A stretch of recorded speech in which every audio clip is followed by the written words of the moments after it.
I'm here today with Maya Silverman. Hi, how you Maya, doing? hello, how are you? Maya, you are Good. an American Jew living Mm-hmm. in California, is that correct? That's right. Yeah. I'm American, half American, half Israeli. And I am Jewish. I live in the Bay Area, California. Okay, and what I wanted to hear from you today was a little bit about your personal experience with all that we're hearing that's happening in the United States, that it seems, at least from where I'm standing or sitting right now, but still from where I'm standing, it seems like there's a wave of anti-Israel, anti-Jewish sentiment. Now, you will get a chance to answer how you're feeling about this, but I'm wondering if is this like only the social media is amplifying this and making it appear to me as if there's something different going on, or are you, as a Jew and as an Israeli dual citizenship who's living in the United States, and you're not even a student anymore, you've graduated some time ago, so you're not seeing any of the famous protests on campuses across the United States. How are you experiencing things? So you can take me through all the way from October 7th, and I'll interject if I have any questions. Yeah, I mean, well, let's take it back to the October 7th event, because I think it's important to note how quickly everything started escalating. Right when the attack happened, let's say just about within those 24 hours, I remember being on my own like a lot because I was also um one of my friends also got into this situation, so they were also in the festival. I was very worried. I was a lot on social media trying to get updates from their family, and on Facebook, on Instagram, whatever. But right away, I noticed that there have been a lot of advertisements that will pop up because I was looking up stuff about Israel, and a lot of advertisements were popping up about helping Gaza, like a lot of bombing were starting to happen. And that I don't even think that that's when the war completely begun, like from our side, from Israel's side. The operation didn't begin until a few days later or something like that. You're If speaking unless, October 8th, like 8th, yeah, 9th, like 10th. right away, Okay, right, that's it interesting. was timed within the first 24 hours. I remember even reporting it. I'm like, why are you spreading misinformation about what's happening in Gaza right now? If this is what I don't remember exactly the date we started the war or operation, but there was some sort of talk about humanitarian help and advertisements, like big advertisements that were catching eye, and I was getting them constantly. I still get them to this day, but reporting it is not really helping. But that was a very important part for this. Why would you report it? Well, just because I saw that it was pretty much trying to spread. I don't remember exactly what we're saying, but something along the lines of humanitarian crisis at that time, or helping Gaza citizens, or help Palestinian cause. But they would say that due to the siege that's going on, or blockade, it's more accurate to say blockade, but they would probably say siege, that there was a humanitarian crisis in Gaza before, and that kind of led to the 7th of October. That's what they would say if they could reply right to your reporting of the advertisement. What do you think of that? Yeah, I mean, so there's a lot of things that they say. I mean, I've talked to many students, even from my own high school, that have come forward to try and have an open discussion about this. And I mean, the usual accusations and the arguments that I received is that Israel has been in apartheid ever since the establishment of Israel, and that we are oppressing Palestinians. They are the oppressed class. And those are two very sensitive topics to even start talking about from the beginning. I mean, if we look at the historical perspective, I don't think you can make a very good argument that this is an apartheid by the book. It's not by book. called an apartheid. But the whole siege and all the enclosements and stuff like that, that's also something that you have to look at from the bigger perspective. So when I look at it from of, you know, top level, it's like, okay, this is very sad. Those people can't move as easily or something. But from the perspective of Israel, you need to look at that as also, I mean, the West Bank, they were talking about the West Bank and Gaza at the time in advertisements. There's not easy movement to Israelis. I mean, correct me if I'm wrong, but there's certain areas that we're not even allowed to come into because we're gonna be just killed if an Israeli sets a foot in that area. So it's not as simple and black and white like that. And oppression is also a big conversation that you need to have from the historical perspective. Okay, so I kind of got you off track. And Yeah. this is quite interesting. But let's go back to your description of what exactly you The were whole, experiencing, because that was yeah. very So interesting. yeah, let me get back to that. But by that first week, as I said, that there was a lot of advertisements. I really did start seeing this from a more personal perspective, seeing people coming out, just talking to me about stuff from just people that I know, not that like they're very close friends of mine, but from high school, trying to start talking to me about what is right, what is wrong, sending me articles about, you know, evil apartheid Israel, the type of bombs they're using. I think I remember those type of conversations. Were they sending you these articles to like ask what you think about that, or to show you how evil Israel is? I think it was maybe from two perspectives, from more of a I want to educate this person who is might be biased because they know that I'm Israeli from high school. I moved here when I was in high school. So maybe from the perspective of like, look at your country. This is not the greatest country you think about, or um, just to try to show that I might be biased or I might be brainwashed because I was called brainwashed many times before too. Um, yeah, I think it's just the whole conversation around Gaza, Palestine, Israel, all of that. It's very emotional today, and anyone who starts this conversation is already like, "No, you're the wrong person, and here's why." You know, I Yeah. remember that at the time I also was very sensitive to those topics. Today I like take it much lightly. But the first week or two, if someone was coming to me to talk about this, I personally have experienced a personal loss in my family. So I was also very heated about that discussion and just trying to Sorry to hear explain about that. it's okay. It's been a while since then. I mean, it's hard, but that that topic was very difficult for me to come about and not, this person was missing for a lot of the time, so not everyone knew what happened and what's the news about that. So I wouldn't just come out and be like, no, but this is what happened. Um, they would just, for example, would say, oh no, this is why it's bad. However, I really hope your friend is gonna be found soon because he's missing.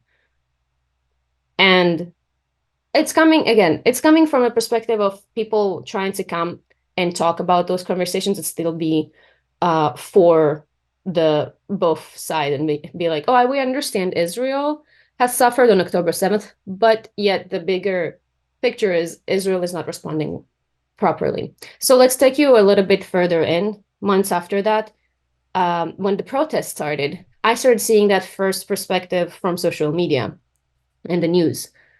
uh, when all of that started happening, I also didn't think it was as big of a deal as I started seeing it recently, especially calling to intifada, is calling for Nazis go home. I wanted to mention something that just happened last week is that we went on me and my boyfriend started going on a trip or something, and we just ended up in California, in the middle of California, just by Monterey, if you know that area. But there was a big protest going on for pro-Palestinians. Now it was first they weren't even talking, there wasn't any speakers or anything. The protest was set up essentially on the road, right by a light, essentially, like traffic light. And there was just like big words about ceasefire now, you know, Palestine will be free. a lot of flags and just people talking. It wasn't like yet a big deal and they weren't loud. And I remember just like looking at that and say, what if I just like walked in there and just tried to interact with some people? My boyfriend eventually stopped me from this, but I really wanted to just come in and just be like as a person who like I might not know enough. Let me just talk to them and maybe see if I can tell them they might some tell them something they might not know, or I could like learn something new. So essentially, we didn't interact with them. They started yelling a little bit later, starting to say, free, free, all of that, all their chants that usually we hear. But we were already a Wait, few streets away, so you know. what chants do you usually hear? Because many of the audience don't even know that. Yeah, so we usually hear, the free, free Palestine from the river to the sea, from the sea to the river, Palestine will be free. Um, we hear uh Zionists go home. What does that mean? Yeah. Um, well, I'm guessing what they're trying to say is Zionists are kind of equivalent to Nazis. They just don't always use those words publicly. But go home from where? From the US? From Israel? Where? That's a good question. That's a good question. I think that what they're trying to say is that go home like to where you belong before Israel's establishment. That's my So guess. Auschwitz? Um, that's a good point. I think that, well, from the perspective of someone who has also moved a lot in Europe, like for example, my grandparents are from Ukraine, but they um, fled from there because of anti-Semitism. So maybe they mean go back to Ukraine, to where you belong, type of. That's kind So, of a funny chant though, because you can track yeah. back. You can track all of that back to Israel. Never mind. Do go on. Yeah. But just to summarize this one point is that when I go around in California, I do still feel and see a lot of things that relate to Israel.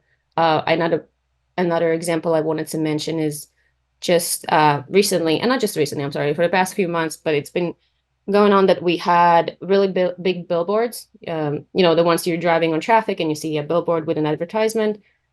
There's been a lot of instances of just saying, 6,000, in big words, it says 6,000 children in Gaza have died with your tax money, or something about, Israel has murdered 32,000 people already with your tax money, things like that, essentially. And this is something I noticed that I don't see in different parts of America, as though like going into states that are in the middle of America, you don't see it as much. My parents live in Pittsburgh right now. If I go visit there, I don't see a lot of this type of hatred, I would say. Why do you think that is? Um, I think it's more of the that Western culture that got to this, like New York and California, anything, as you say, anything that, starts in the Bay Area and Silicon Valley, California, kind of gets to other parts of the world. I think it's what started it is the cultural mindset of the West cultural mindset, essentially. Thinking about who is the oppressed, who's the oppressor, thinking a little bit more black and white in this, and then spreading that really quickly. Essentially, people are not as, um, I guess, thinking about their jobs right now or their studies, I guess, at least in universities, and they're thinking about what's the problem right now? How do I make change in this world? And I do believe they truly think that this is the right way to go about it, and um, to make change in this world is to say this is the bad guys, these are the good guys, and this is why we have to praise this or help those. I think that they're really trying to help a good cause. They're just not really fully understanding what's going on. How does that make you feel? Like the environment that's happening right now in California? So that's also a good question. I guess, look, I just came back from Israel like a few weeks ago. I went for a wedding in Israel when my best friend got married. Mazel tov. Thank you. I'm very excited for her. I was her best bridesmaid. It was very difficult for me also to go there because I haven't been in Israel since October 7th, and I saw the entire, you know, environment being in a war, talking about, we're seeing faces of the hostages everywhere. That's just one example, but there was a lot, right? And then I come back to California. I fly back to California through a lot of places. It's very difficult to find straight flights from California right now, at least from the San Francisco area to Israel. So after 30 plus hours, I get back home and we're driving back, me and my boyfriend, and then I see, you know, all those new billboards saying pretty much the same things that I've been seeing. And then, um, you know, just getting that perspective of not really about the Judaism, but I think it's more of because we're Israeli, it's uncomfortable to even try to bring this up to people. Like we were traveling and we speak Hebrew usually, and people were asking us what language it is or where we're from. I said right away, "Oh, I'm from Pittsburgh. My parents are from Pittsburgh." So I say, "I'm from Pittsburgh, but I speak Hebrew." I don't really want to say Israeli right now because I don't know what that would mean. So I don't know if it's the anti-Semitism that I feel. It's more about the how they say anti-Zionist. They're not hating on Jews particularly, because I've had Jews also come up to me and talk to me from the perspective of the pro-Palestinians and be very accusing of Israel, very against Israel essentially. Uh, but I think that I don't feel um, that I'm scared to be Jewish. I'm just worried of what it would mean to be proudly Israeli as I used to be, at least. So that raises a couple of thoughts for me because the United States, apart from any other Jewish sovereignty that has ever existed, like today's Israel, the Hasmonean dynasty, and the ancient kingdoms, the United States is by far the best place, the best country in history for Jews to be in ever. Okay, and it's it must feel pretty terrible that you feel like an integral part of your identity can no longer be, you kind of have to hide it in a sense. So, you know, it's all of this discussion about is this anti-Zionism or is this anti-Semitism, and how can we be anti-Semitic if we're Semitic ourselves? I guess you must have heard that argument too. Yeah. It's a bad argument, but we'll not get into that. So, what I'm wondering is, like, do you feel that this even matters? Is this anti-Semitism or anti-Zionism, or what is that exactly? And who are these people? Like, who are these people at the protest? What can you tell me about them? So you asked me about how do I feel about who those people are in protests. I think that, first of all, I think that those are everyday people. They're not evil. I don't think anything that they're who they are inherently evil. I think that those are regular people who have had exposure to the wrong narrative, because there's always, like, just as humans are attached to stories, you know? Let me stop you for a second, okay? I Mhm. mean, like, are they young, old, men, Oh, women, okay. Arabs, Jews, Muslims, Christians, atheists? Is there any group? Like, for example, would you say that there are more women than men in these protests? No, not necessarily. I see a good percentage of all, at least from the protests that are going on outside of campuses. I see older people too. Not necessarily to say they're maybe 50 plus, but I think that they're, my age or older, between maybe 30 to to 40. I see some people who are older than that, men and women. I see a good amount of Muslims. I do see a lot of people wearing their kafiyas, or maybe it's just Americans that want to stand for that and wear kafiyas as well. In universities in particular, there is a mix of all, and I would say that there is a big amount of them also being, not a big amount, but don't quote me on that. I do see Jews a lot going to those protests, saying that they're standing with the cause of the Palestinians. So What is the cause of the Palestinians, though? so from my understanding, and again, this is my personal understanding from this, is that they're the oppressed class that wants to free themselves and have a liberation in the land that today is Israel. You know This is what I understand. there's a common thread that I'm hearing basically from anyone that I'm speaking to who's residing in the US. And the word that comes up all the time is oppressed. Like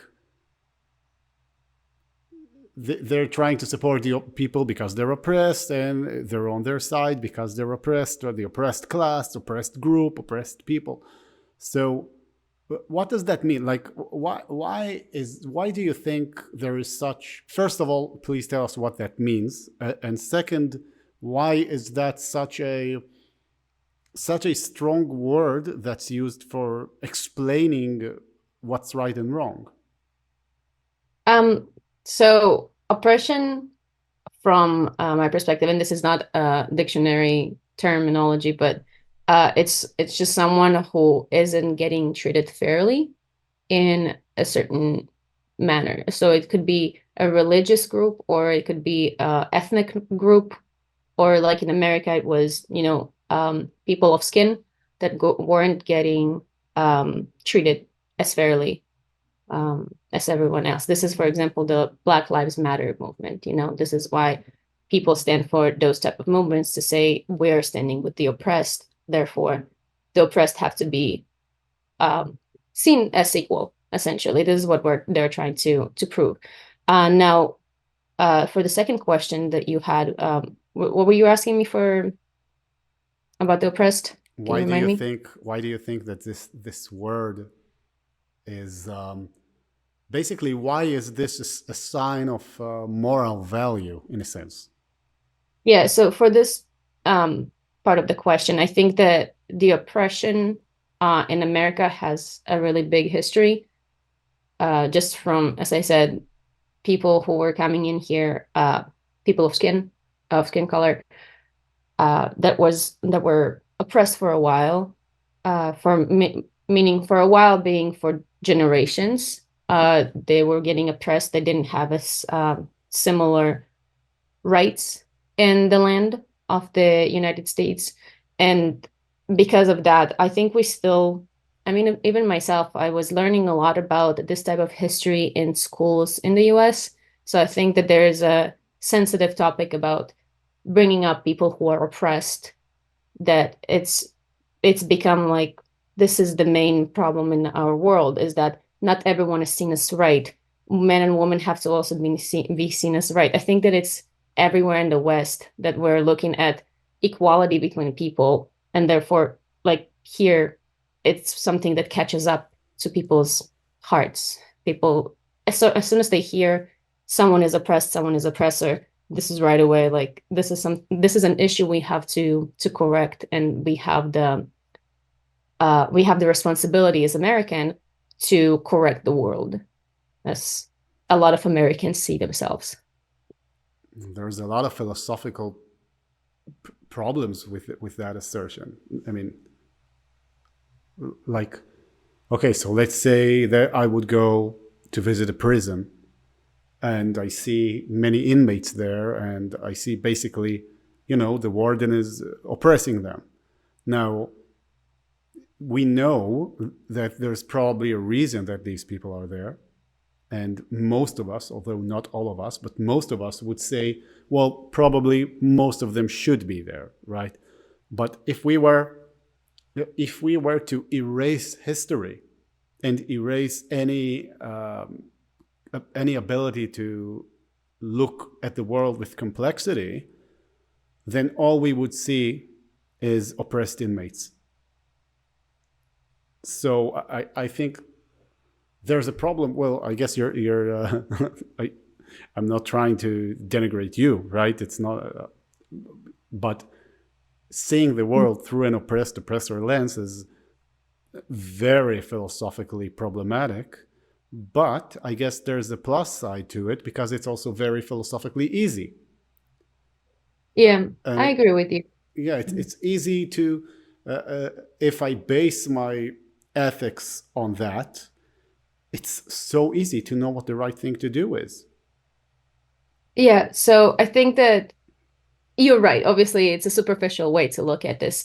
And I think that a lot of people are not trying to overthink this or try to get to the point that they're thinking into this so deeply like we are today. I think that people are much simpler and they get attached to stories. So if this is the story, this is the narrative that they've heard, Israel is an apartheid, Israel has been occupying the land, Israel has done Palestinians so bad, you know, we have I heard a lot of the terminologies of if we have hostages, by Israel has hostages too. The hostages meaning prisoners.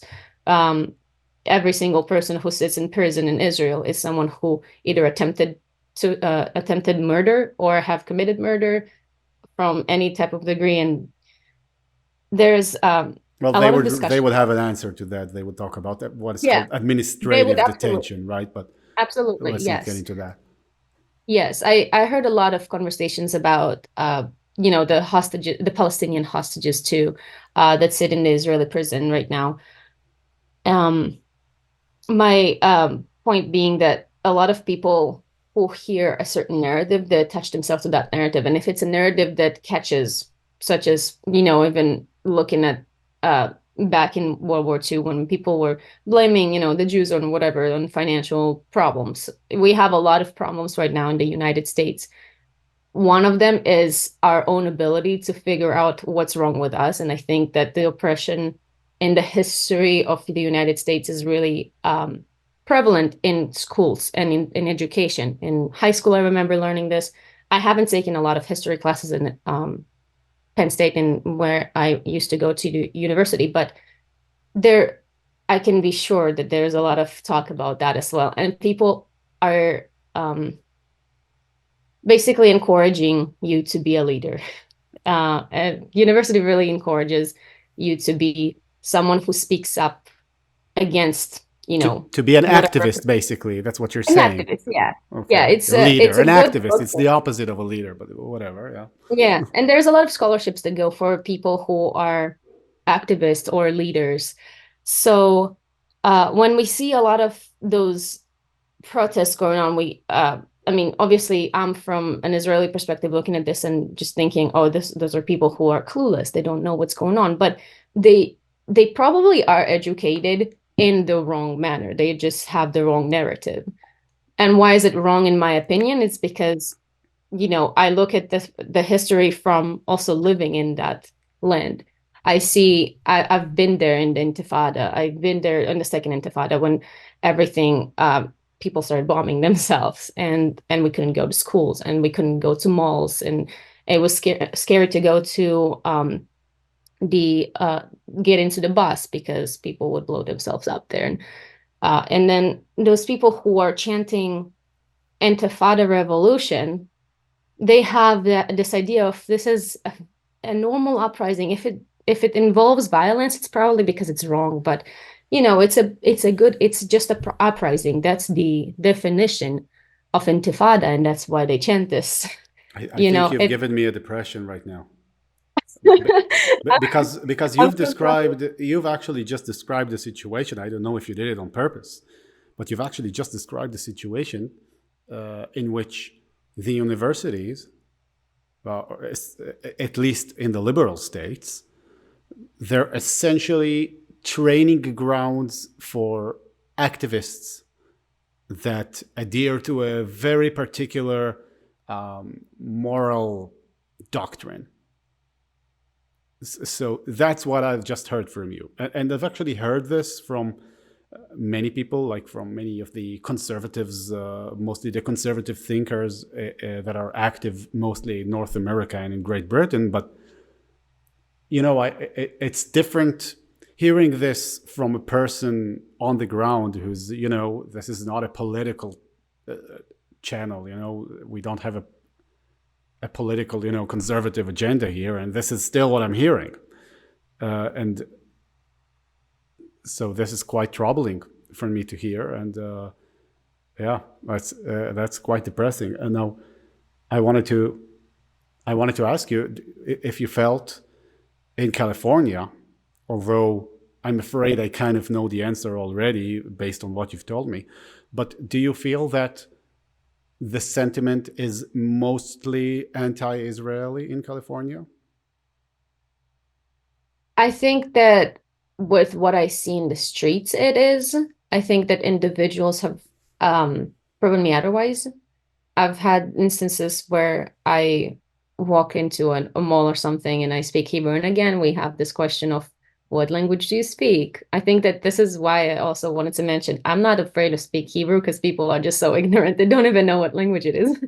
So when I speak Hebrew, a lot of people think it's for some reason French or German. But as soon as I mention something about Israel, I've noticed that the older population, at least from what I've noticed, have shown me a lot of solidarity and have been very understanding of the situation and very like, I'm so sorry about, they've told me, I'm so sorry about what's going on there. And I know you're in war right now. I hope that your family is okay.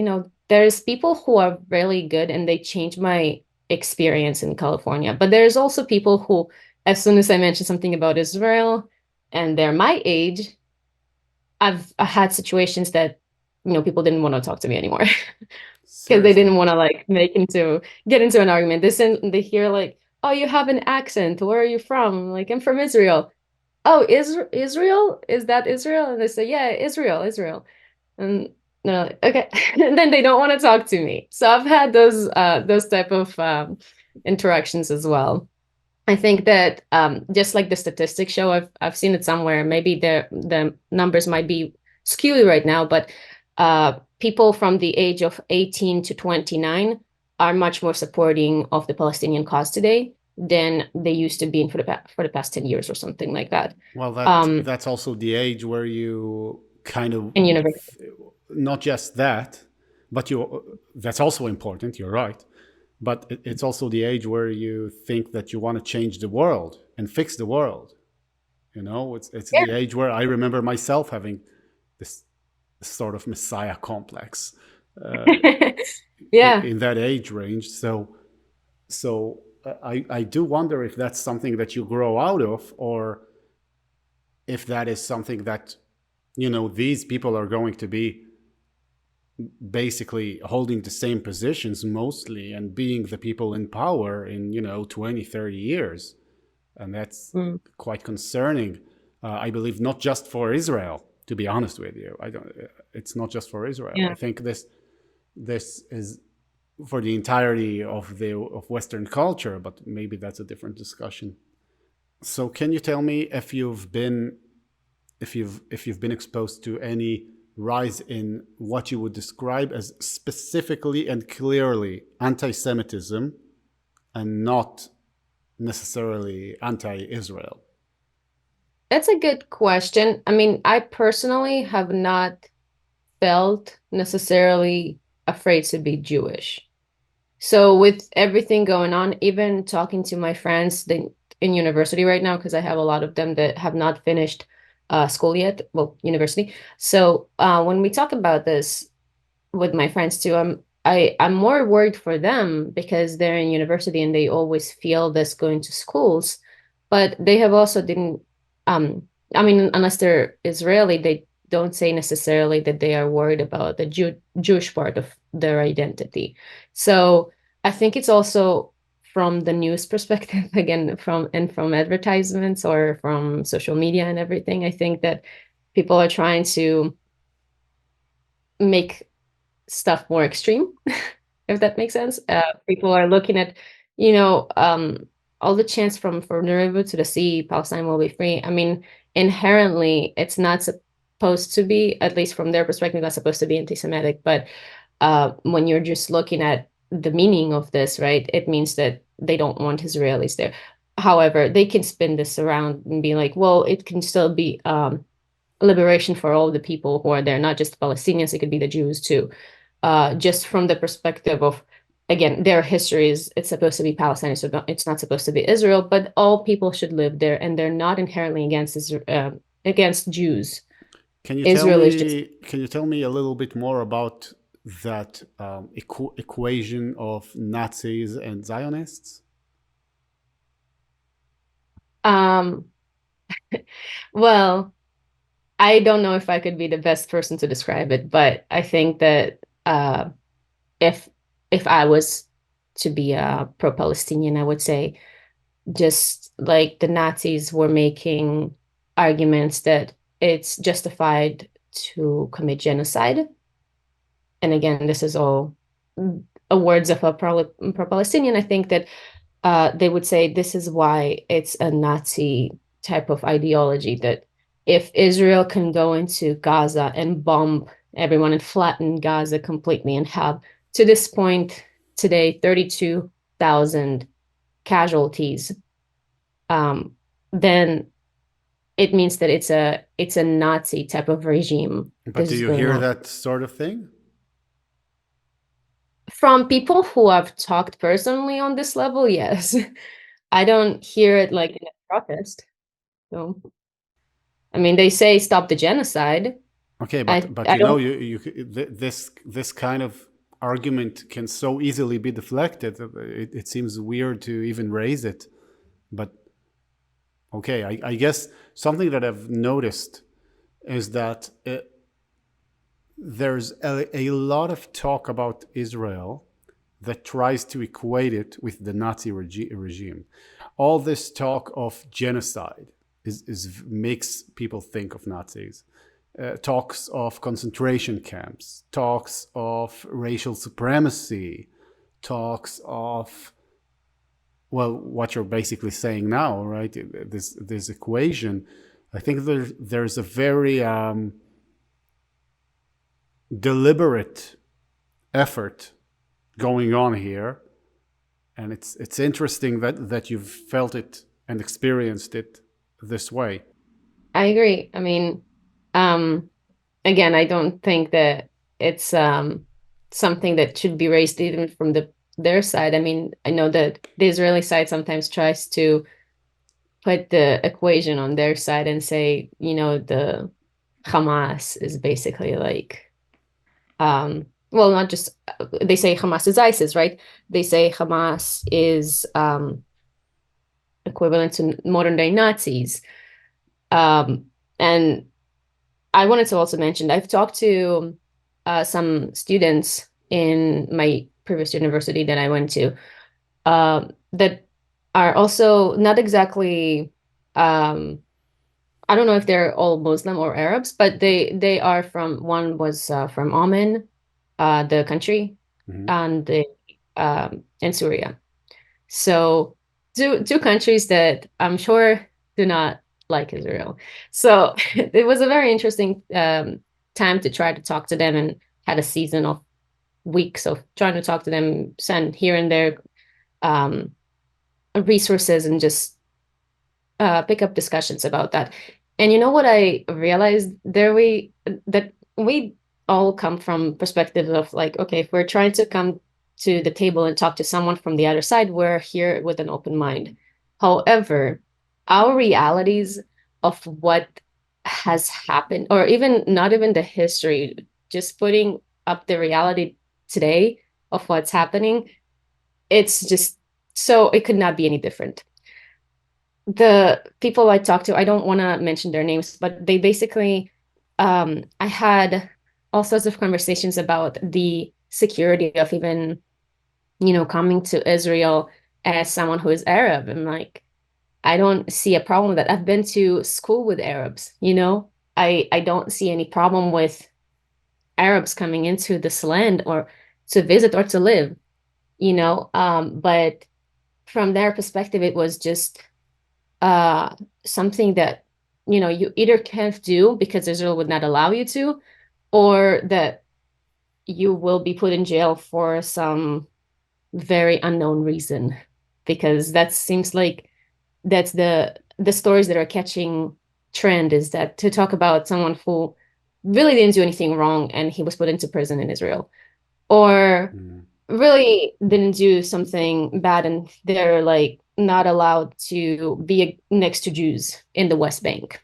And we all know that, at least the Israeli side, and we all know that we have a lot of differences in West Bank, and it's a very complicated issue. What's going on there is not something that goes on typically in any country.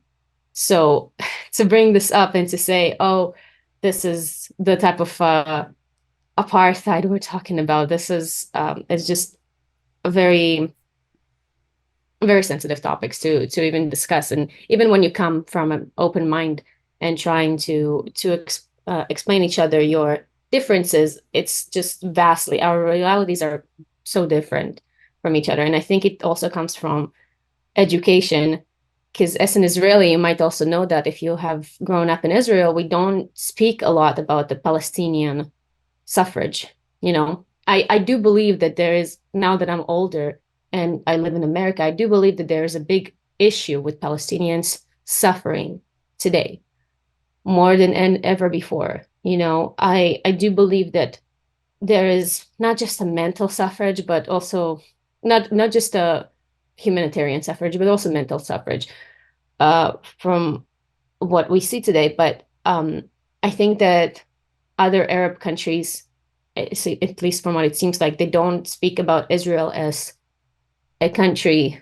They speak about it as a settlement, settlements that are Israeli living in ABC cities, you know, or Israel. Like Israel always comes up as this negative connotation. Just like if we start talking about our neighbors, Jordan, we don't come up with Jordan is such a great place to visit. Let's all Israelis go to Jordan. You know, we talk about this if we have a war with them, then we have a negative connotation. So I think it's the same way goes from the other side. And because we have so many neighbors that are brothers in their heart, I guess, with the Islamic type of umbrella underneath them. So I think that they're all also agreeing that Israel is the cause in this, and it's much easier to push that narrative now from the bigger numbers. Israel is this small, and you have this entire land in the Middle East. There are all Arabs mainly. Jews don't live there, but you don't look at that. You don't look at genocide that happened in Yemen. You don't look at genocide that happened in Egypt, and it's easy to push again that narrative, in my opinion, because of those numbers. People believing this is the right side. Therefore, it's easier to claim, okay, I also believe in Palestinian suffrage. And as an Israeli, I also believe that there's a big problem. Therefore, it's easier to go for the victims. The victims in the story are Palestinians.